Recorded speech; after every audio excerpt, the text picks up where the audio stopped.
Well, hello, and thank you for joining us for another update on MarkTwainZephyr.com. Also, our Facebook and Twitter pages at Mark Twain Zephyr. I'm Robert Tabor, Director of Passenger Development here for the Wisconsin Great Northern Railroad, and it is Sunday afternoon, January 24th, 2021. We have two updates for you this afternoon. We're going to start out with Lance E. and Charlie, who are in the process of disassembling some of the kitchen items here on the Huckleberry Finn. Everything from here over is being removed. Okay, so would you? I guess we should preserve the history of this here and show us what remains in the kitchen, if you don't mind. So the stove was charcoal fired, and the locker that held the charcoal was right on the other side of the wall. Lots of charcoal. Is there? Still remaining. We could save that for my Christmas stocking for next year. So we're trying to save, as many of the parts as we can. Some of them just won't be reused, but anything like the doors and that are being saved. We're trying not to damage them as we remove things. But I mean, this was a pretty involved system. Water flows in. You can see that black line on the wall. Okay. And it came across one line, dropped down here to feed the steam table. Oh, so that's what all these holes were? So this is the steam table over here. Okay. And then other water then continued. There was a warming oven here. That's actually outside on the ground. We were able to save the whole thing. Okay. So it's out there. And Isn't that fair? then the other water ended up coming into the stove, and you can actually see the lines, running through here. Not quite sure exactly how they all worked right now. It's as we tear it apart. We're finding how things go. But this is all had the metal across the top here. There's actually another concrete. Was that the grill, I presume, then? Yeah. Okay, so it had a grill top. And you would have had a spot for pots, grill, and that. Your fire brick. There. Now that's one whole brick in there. Oh, okay. Just in many pieces, obviously, over the years. Well, no, this one, that's a solid. Oh, you're talking about. Oh, Yep. Wow. Okay, I didn't. And there's one of those outside. Okay. That we were able to hold on to. Others of them are partial bricks. I mean, these obviously, as they came out, you can see they weren't that full size brick. One of the things, the venting system. There were several of them. This one was coming right out of here. There was another vent that came out of the warmer, going up through the ceiling, and the wall in here. I mean, this is the outside of the car. Okay. And this would be your inside wall. Okay. And then around the stove and the steam table. Oh, wow. You have an insulating wall. Another one. So that, is a metal, insulation and metal. So to, fire protection on the car. So it had to be pretty steamy in here then, as I would imagine. Pretty warm for the cook. This could be very, very warm. I mean, it wasn't going to go out that way. And no windows, I guess, really, to speak of here for ventilation. That's one of the challenges here. I mean, look, 2 overhead bulbs. Yeah. And that was it for illumination in here. Wow. Here's another vent. There would have been another fan in here to help keep it from becoming super steamy. But then as you walk through, one of the things we think we've discovered is we were trying to figure out what is this. Why is this little slit here? Oh, a hole. And why is it going to the other side of the wall? That's a good question. So the hypothesis is yet to be proven, but Is it a water? Because there's like some kind of to collect fluids. yeah, so you're close. Close. If this is the kitchen, coffee would have been made here. Okay. Instead of doing the percolator thing, you've got it in the steam table. Oh. So it's staying heated. The spout is through there. Oh, look at that. So it would have stuck through to this. Right, so there's no need for the service staff to bug come the cook, here I guess. and bug the cook. Okay. Or when you're having coffee and you have almost literally steaming hot coffee coming nice out of the pot. So nice. I mean, it's compact, pretty. And the oven is there any markings on? I see something down there. Right. What does that say? I figure if we're getting rid of the oven, we should document that. Alicia Webb and Son? Webb and Son? Because that's probably Elijah. Oh, Elijah. Yeah, Elijah, you're right. And then trademark web web perfection. So But as with that is the stove. as anything, these cars weren't built to be taken apart. Yeah. How do you know? And so you have layer upon layer, and as this car is reconfigured, Yeah. then this is the hallway.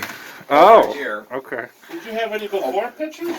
a wall, Yeah. Oh, a wall right here, and then the kitchen occupies this other side of the car. Okay. And then even from this morning, it's changed quite a bit. it has. Over here, that's where they would do the dishes, I presume, would be Right. the sink. Right. But, Uh, and you're looking at some of, sliding doors that we've saved.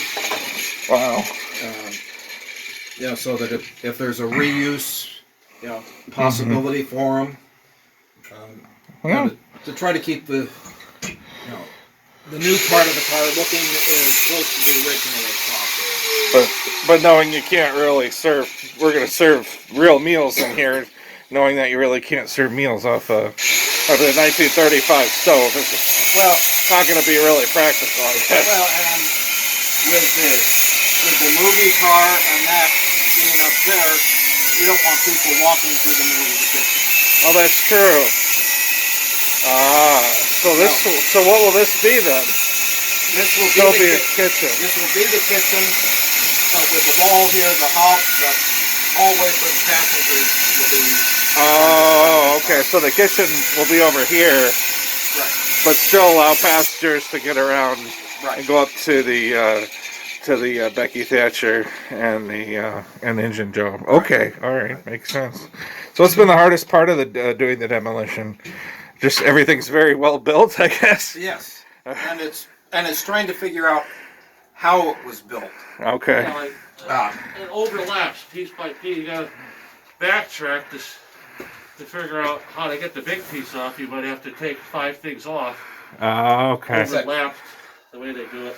Yeah. Then if you look at this piece, which continues over here, Yeah. so we were able to get this out. This piece is spot welded to this piece, which is spot welded to this piece. They like their spot welding. And- The folks at Bud. And it's not like, the screws, most of the screws we can work out. There are a few that won't cooperate. But, even, you're looking at this little piece. Yeah. How do you get it You out? think you could just take it out? Well, you pry on it and look at where it starts flexing. See, it starts Way out, flexing yeah. on the side because there's contact there Well, they probably and had, all the way around. So they it's probably had some of the best crafters. And what are you doing back there? You said the coal. You're working on the coal bin. Coal bin and the old Is it refrigerator- how well, full it's is how the full ice- is the coal bin? This is the coal bin here. How full was it when you? Well, Well, here, look at all this. This came out of it. Oh yeah, that's my Christmas stocking. I was telling you.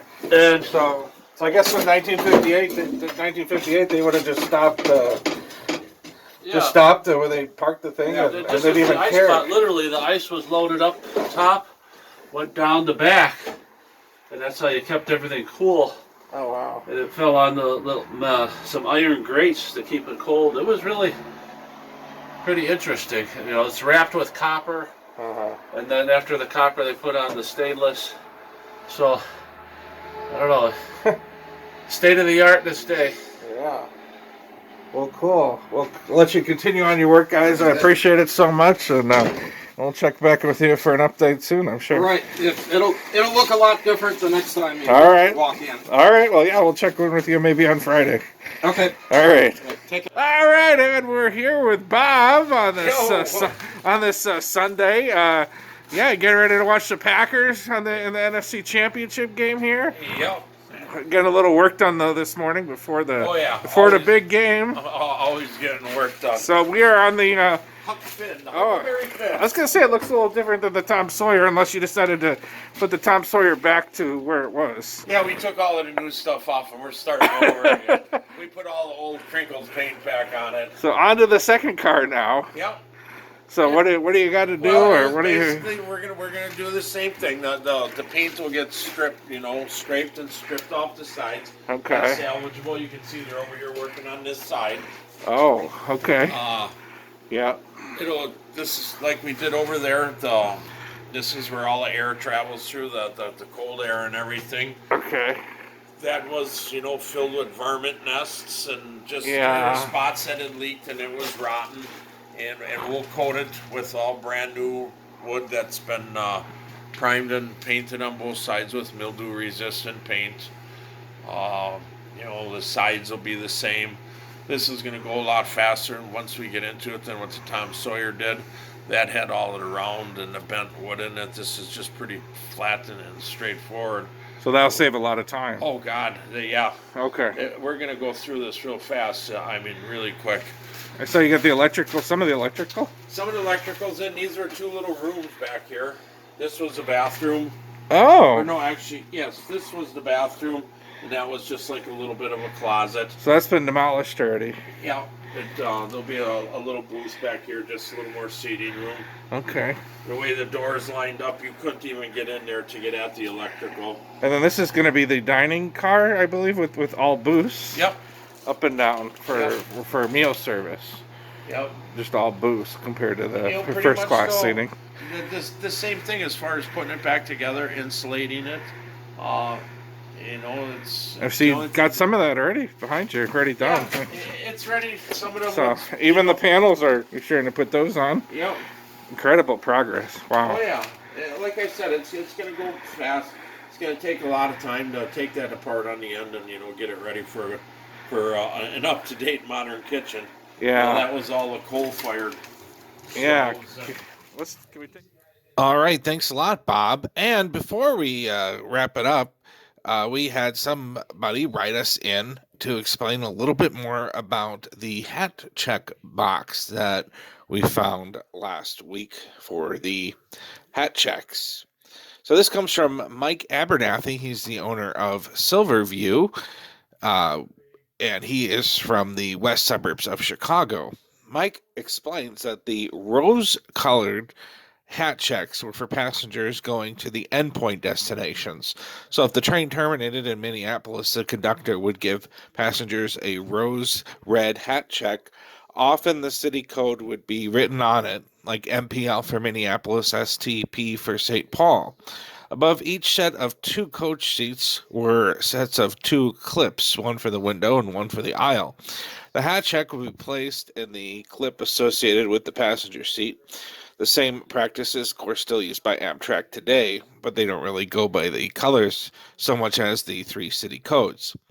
White hat checks were for intermediate destinations, and of course, the same system described above was used. Again, city codes would often be used, especially on the hat checks for La Crosse. I believe LAX was the CB&Q code, and East Dubuque, it would be like E, B, and D. The term hat check, in Mike's educated guess, he says, came from when a passenger would give his or her ticket to the conductor and receive a hat check, and the passenger might leave to go to the club car or the diner, or there are no seats available, which often happen on overcrowded, unreserved trains. The passenger would put the hat check in his hat, and, well, maybe ladies would put it in their purse or such, he speculates. So that helped the conductor identify those who were already presented their ticket and had proof of doing so. Male passengers often wore their business hats and would place the hat checks in the decorative band around the hat.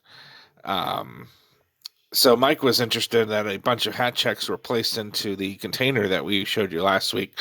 Someone else would have knowledge of the container being used for the purposes. He wasn't aware of that. Normally, when a stop was near, the conductors or the porter would go through the cars, spot the hat checks, then advise passengers to get ready for detraining and collect the hat checks that were normally thrown away.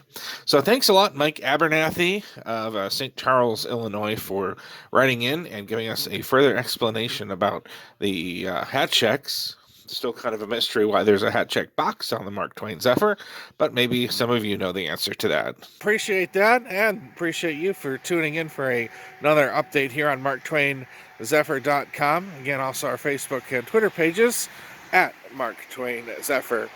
We'll be updating photos throughout the week, this upcoming week, as heavy work continues on the Mark Twain Zephyr.